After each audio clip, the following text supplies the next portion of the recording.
함께 보실 하나님 말씀은 구약성경 사무엘상 18장입니다. 오늘 1월 18일 사무엘상 18장을 읽는 날인데 18장도 1절부터 30절까지 길게 되어 있어서 다 읽지는 않고요. 1절부터 16절까지만 봉독하겠습니다. 구약성경 사무엘상 18장 1절부터 16절까지 말씀, 구약성경 439쪽 전후를 보시면 되겠습니다. 1절부터 16절까지 함께 봉독합니다. 다윗이 사울에게 말하기를 마침에 요나단의 마음이 다윗의 마음과 하나가 되어 요나단이 그를 자기 생명같이 사랑하니라. 그날에 사울은 다윗을 머무르게 하고 그의 아버지의 집으로 다시 돌아가기를 허락하지 아니하였고, 요나단은 자기 생명같이 사랑하여 더불어 언약을 맺었으며, 요나단이 자기가 입었던 겉옷을 벗어 다윗에게 주었고 자기의 군복과 칼과 활과 띠도 그리하였더라. 다윗은 사울이 보내는 곳마다 가서 지혜롭게 행하매 세압이 그를 군대의 장으로 삼았더니 온 백성이 합당히 여겼고 사울의 신하들도 합당히 여겼더라. 무리가 돌아올 때에 곧 다윗이 블레셋 사람을 죽이고 돌아올 때에 여인들이 이스라엘 모든 성읍에서 나와서 노래하며 춤추며 소고와 경쇠를 가지고 왕 사울을 환영하는데, 여인들이 뛰놀며 노래하여 이르되 사울이 죽은 자는 천천히요 다윗은 만만이로다 한지라. 사울이 그 말에 불쾌하여 심히 노하여 이르되 다윗에게는 만만을 돌리고 내게는 천천만 돌리니 그가 더 얻을 것이 나라 말고 무엇이냐 하고, 그날 후로 사울이 다윗을 주목하였더라. 그 이튿날 하나님께서 부리시는 악령이 사울에게 힘있게 내림에 그가 집 안에서 정신없이 떠들어대므로 다윗이 평일과 같이 손으로 수금을 타는데 그때 사울의 손에 창이 있는지라. 그가 스스로 이르기를 내가 다윗을 벽에 박으리라 하고 사울이 그 창을 던졌으나 다윗이 그 앞에서 2번 피하였더라. 여호와께서 사울을 떠나 다윗과 함께 계심으로 사울이 그를 두려워한지라. 그러므로 사울이 그를 자기 곁에서 떠나게 하고 그를 천부장으로 삼음에 그가 백성 앞에서 출입하며 다윗이 그 모든 일을 지혜롭게 행하니라. 여호와께서 그와 함께 계시니라.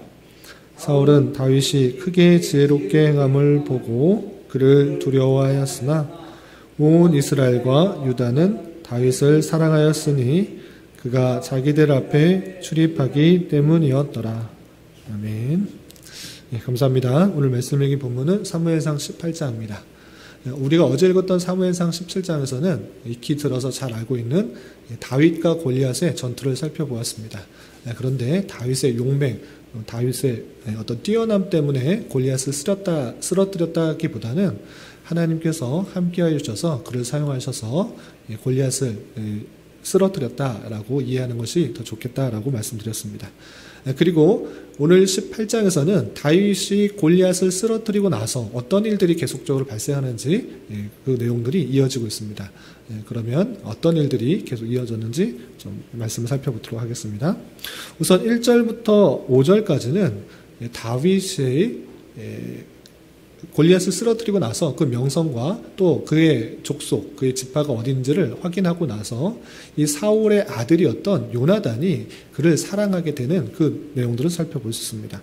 1절에서 보면 다윗이 사울에게 말하기를 마침에 요나단의 마음이 다윗의 마음에 하나가 되어 요나단이 그를 자기 생명까지 사랑하니라 됐습니다.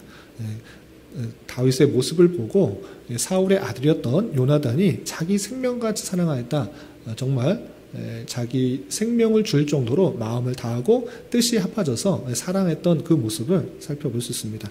그래서 어떻게 했는가? 3절에서 보면 요나단은 다윗을 자기 생명같이 사랑하여 더불어 언약을 맺었으며, 언약을 오랫동안 이렇게 끈끈한 아주 깊은 우정을 간직하기 위해서 약속을 맺었고, 그 표시로 또 4절에 보면 요나단이 자기가 입었던 겉옷을 벗어 다윗에게 주었고 자기의 군복과 칼과 활과 띠도 그리하였다라고 하면서 그 표징으로서 또 사랑하는 마음, 그런 마음을 표현하기 위해서 겉옷과 무기들을 다 다윗에게 준 모습을 볼 수 있습니다.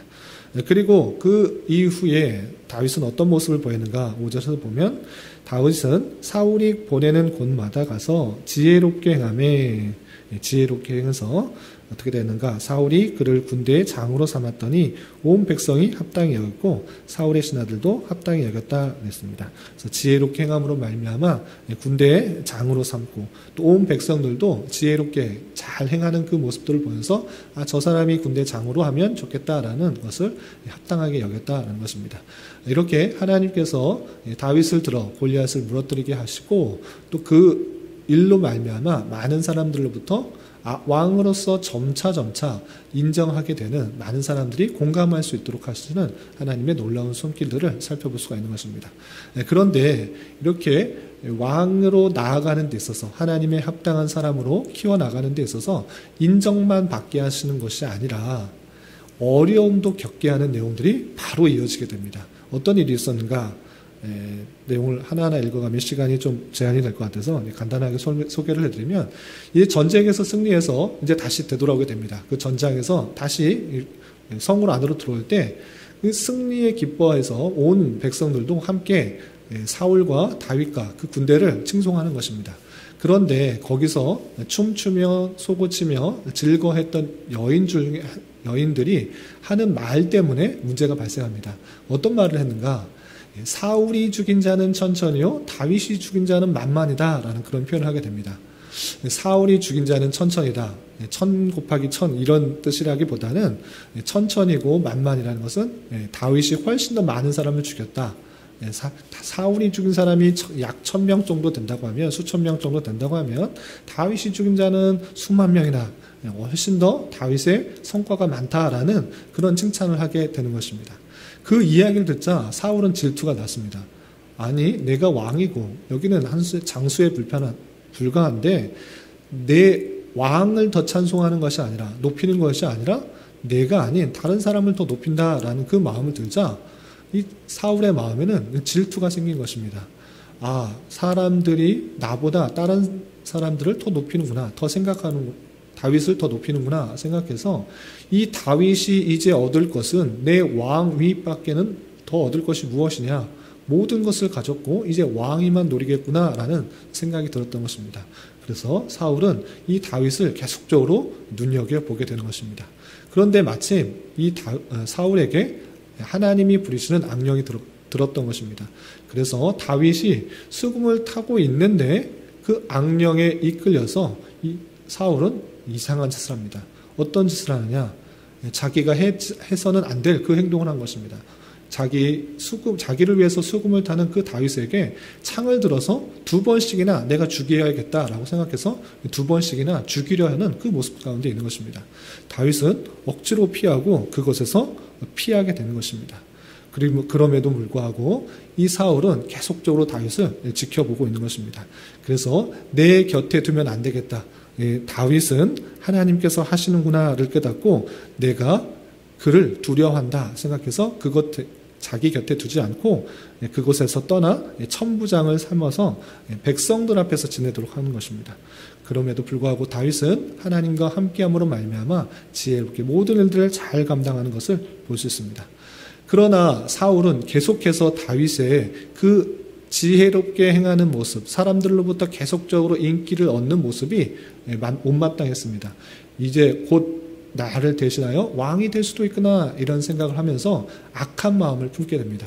그래서 그를 다른 방법으로, 내 손으로 직접 죽이지는 못하겠지만 다른 방법을 통해서 죽여야겠다라는 악한 마음을 품게 됩니다. 그래서 어떤 꾀를 꾀하느냐? 자신의 첫째 딸인 메랍이라는 그 딸을 통해서 그 딸을 줄 테니 블레셋과의 전투에서 승리를 해라. 만약에 블레셋과의 전투에서 승리하게 된다고 하면 내 첫째 딸인 메랍을 주겠다라고 이 다윗에게 말해서 그 전쟁에서 나가게 하는 것입니다. 그래서 이 사울의 마음은 블레셋과의 전투에서 승리하고자 하는 마음보다는 그 전쟁에 나가서 내 손으로 죽이는 것이 아니라 블레셋 사람에게 의해서 죽게 하려는 그런 마음들이 있었던 것입니다. 그러나 그 전쟁에서 다윗은 승리하게 되는 것입니다. 그렇지만 이 사울은 그 첫째 딸 메랍을 주지 않았습니다. 오히려 다른 사람에게 시집가게 하고 주지 않았던 것입니다. 그런데 사울의 미갈이라는 딸이 오히려 다윗의 그런 용맹스러운 그 지혜롭게 행하는 그 모습을 보고 이 다윗을 사랑하는 마음을 갖게 되었습니다. 그래서 또 꾀를 냈습니다. 이 사울은 미갈이 다윗을 사랑하는구나 하는 것을 그 빌미로 삼아서 다시 다윗에게 제안합니다. 이제 내가 이 미갈을 너에게 줄 테니까, 결혼시켜 줄 테니까 너 다시 한번 블레셋과의 전투를 하게 해라. 전투를 통해서 승리를 하게 되면 내가 이 딸 너도 사랑하고 또 미갈도 사랑하는 그 관계를 이어주겠다라고 표현하게 됩니다. 그러나 다윗은 첫 번째도 그랬고 두 번째도 그런 같은 마음이었습니다. 내가 왕의 사위가 되고 싶은 마음 전혀 없습니다. 나는 부족하고 연약한 자입니다. 저는 그런 꿈을 꾸고 나가는 자가 아닙니다. 라는 것들로 주저하고 거절하게 됩니다. 그러나 왕은 이것을 통해서 다윗을 없애고 싶은 마음이 더 굴뚝같았기 때문에 이렇게 제안합니다. 내가 너를 왕으로 사위로 삼아서 너를 높이려고 했다기보다는 우리 민족의 원수인 그 블레셋 사람을 갚으려는 것이다. 원수를 갚으려는 것이다. 하나님을 모욕하고 대적하는 그 블레셋을 없애려고 하는 것이다. 그러니 이 원수를 갚는 데 있어서 너의 힘이 필요하다라고 설득하면서 다른 것 필요 없고 이 블레셋 사람들의 포피를 벗겨서 이 100개를 가져오면 내가 그것을 승리한 줄 알고 너를 사위로 삼겠다 이렇게 말하게 됩니다. 그런데 이 블레셋 사람들의 포피 100개를 원한다라는 그런 말은 진짜 전쟁에서 승리해서 포피를 100개를 벗겨와서 가져와라 라는 표현보다는 25절 말미에도 표현했다시피 이는 사울의 생각에 다윗을 블레셋 사람들의 손에 죽게 하려고 합니다 라고 표현되어 있습니다. 그러니까 계속적으로 꾀를 써가지고 전쟁에 계속적으로 투입하려고 하는 그 악한 마음을 볼 수가 있는 것입니다.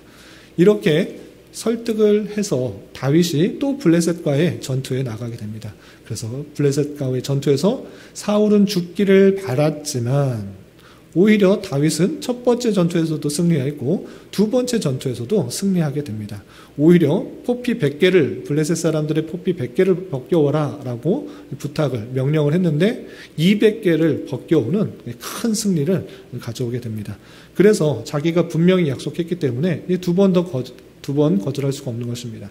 그래서 그 미갈과 다윗이 결혼하게 되고 또 서로 결혼해서 가정을 이루게 되었고 사울은 그 모습들 오히려 죽을 줄 알았는데 계속적인 승리를 가져오고 더 힘을 얻는 많은 사람들로부터 인정을 받는 그 모습 때문에 계속적으로 두려워하게 되고 심지어는 다윗의 대적이 되었다라고 표현할 정도로 미워하는 마음이 더 커지게 됩니다. 이 말씀이 오늘 18장에 쭉 이어지게 됩니다.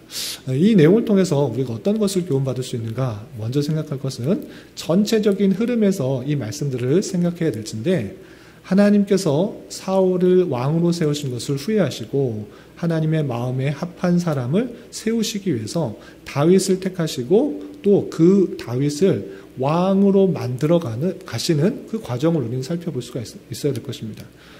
그 다윗의 기름 부음을 받고 바로 왕으로 세우신 것이 아니라 사람들로부터 인정을 받게 하고 또 숱한 어려움과 힘듦과 또 죽임을 당할 것 같은 그런 여러 가지 훈련 과정을 하나님께서 겪게 하심으로 말미암아 계속적으로 하나님의 합당한 사람으로 만들어 가시는 하나님의 놀라운 손길들을 발견할 수 있어야 될 것입니다.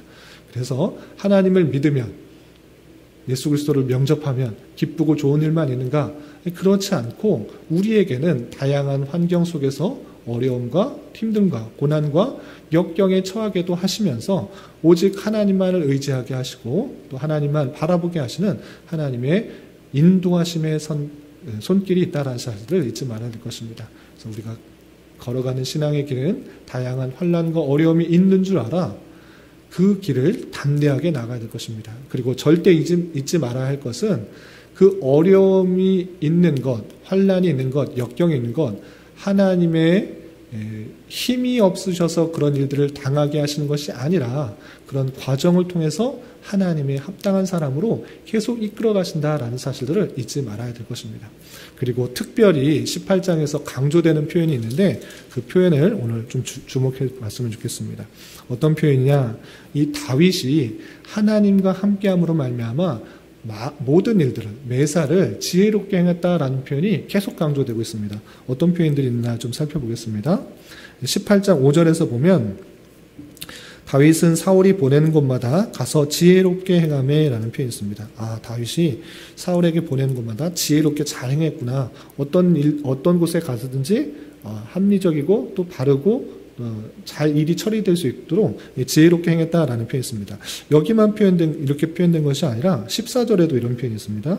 14절 보면 다윗이 그의 모든 일을 지혜롭게 행하니라 되어 있습니다. 모든 일을 지혜롭게 행했구나라고 되어 있는데 또 이 모습을 보고 지혜롭게 잘 처리하는 그 모습을 보고 사울은 어떻게 생각했느냐? 15절 보면 사울은 다윗이 크게 지혜롭게 행함을 보고 그를 두려워했다라고 통해서 계속 지혜롭게 행하고 있는 다윗의 모습을 강조하고 있는 모습을 볼 수 있습니다. 또 30절 보면 또 같은 표현이 이렇게 되어 있습니다. 30절 보면 블레셋 사람들의 방백들이 싸우러 나오면 그들이 나올 때마다 다윗이 사울의 모든 신하보다 더 지혜롭게 행함에 이에 그의 이름이 심히 귀하게 되니라 됐습니다. 4번씩이나 반복해서 다윗이 어떤 일들을 하든지 간에 지혜롭게 잘 처리하고 있다라는 것들을 강조하고 있습니다. 그러나 이 다윗이 지혜롭게 행할 수 있는 근본적인 이유가 무엇인가? 그렇게 될 수 있었던 근본적인 원인이 무엇인가를 생각해 볼 때 그것을 다른 것에서도 찾을 수 있겠지만 2번씩이나 반복해서 표현된 것이 무엇이냐? 하나님이 다윗과 함께 계셨다라는 그런 표현인 것입니다. 어디에 있느냐? 12절 여호와께서 사울을 떠나 다윗과 함께 계심으로 라는 표현이 있습니다. 여호와께서 사울을 떠나 다윗과 함께 계셨다. 그 표현이 여기도 표현되어 있고 또 14절에 보면 14절 말미암에 여호와께서 그와 함께 계시니라. 다윗이 지혜롭게 행할 수 있었던 것, 물론 그 생활 여러 가지 습관을 통해서 경험을 통해서 지혜롭게 잘 행할 수도 있지만 단순히 자신의 그 지혜로움을 드러내기보다는 하나님께서 사울을 떠나 다윗과 함께 하심으로 말미암아 다윗이 더욱더 지혜롭게 잘 감당할 수 있었던 것을 볼 수 있습니다. 그래서 하나님께서 함께하여 주심으로 말미암아 내 생각과 내 지혜 외 이것보다 훨씬 더 뛰어난 그분을 의지함으로 여러 가지 어려운 일들, 이 자리에서 있어야 될 일들을 잘 판단함으로 말미암아 자신뿐만 아니라 주변의 사람들이 모두 인정할 만한 그런 지혜롭게 행하는 그 모습들을 볼 수가 있는 것입니다.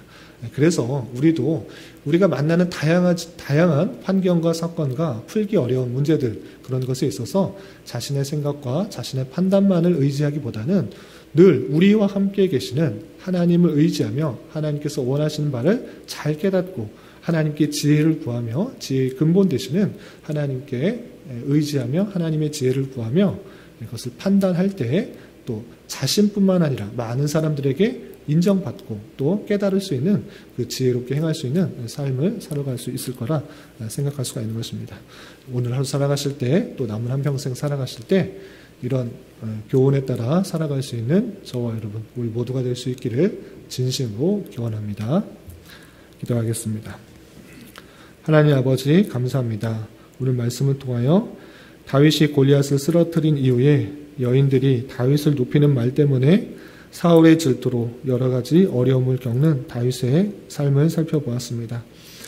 이런 말씀을 대하는 자로서 우리의 신앙생활이 때때로 찾아오게 되는 원치 않는 어려움이 있을지라도 택하신 백성을 향한 하나님의 끊어지지 않는 사랑이 있음을 믿고 하나님과 동행하며 잘 이겨나갈 수 있도록 인도하여 주시고, 특별히 주어진 여러 가지 일에 있어서도 주님께서 은혜 주셔서 지혜롭게 잘 해결될 수 있도록, 또 잘 처리할 수 있도록 늘 인도하여 주시옵소서. 주님, 나라와 민족을 위하여 기도합니다. 코로나로 인하여 정치적, 경제적 문제로 인하여 여러 가지 갈등과 어려움 가운데 있는 이 나라를 불쌍히 여겨주시고 긍휼을 베풀어 주셔서 주님 보시기에 아름다운 나라가 될 수 있도록 인도하여 주옵시고, 특별히 이 어려움들 가운데서 믿는 백성들이 더욱더 주님 앞에 회개하며 자복하며 주님의 뜻을 깨닫고 그 뜻을 이루어드리게 힘쓰는 기회되게 인도하여 주시옵소서.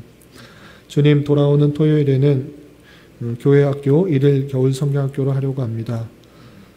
어릴 때부터 죄의 관점을 분명하게 인식하고 자라나게 하여 주셔서 이 제약된 세상에서 하나님의 말씀으로 잘 이겨나갈 수 있도록 인도하여 주시옵소서. 주님, 교회 내 육체 연약함으로 직장과 사업장의 문제로 가정의 여러 가지 문제로 주님께 간절히 부르짖며 나아가는 여러 지체들이 있습니다. 주님께서 이 모든 것을 아시오니 긍휼히 여겨주시고 그의 눈물 닦아주시며 위로하여 주사 우리의 기대와 소망보다 훨씬 더 풍성한 것으로 채워주시는 하나님을 깊이 경험할 수 있는 기회되게 인도하여 주시옵소서. 이 시간 각자 간절히 기도하는 기도 제목 주님께서 들으시고 가장 선한 것들로 응답하여 주시옵소서. 예수님의 이름으로 기도 올리옵나이다. 아멘.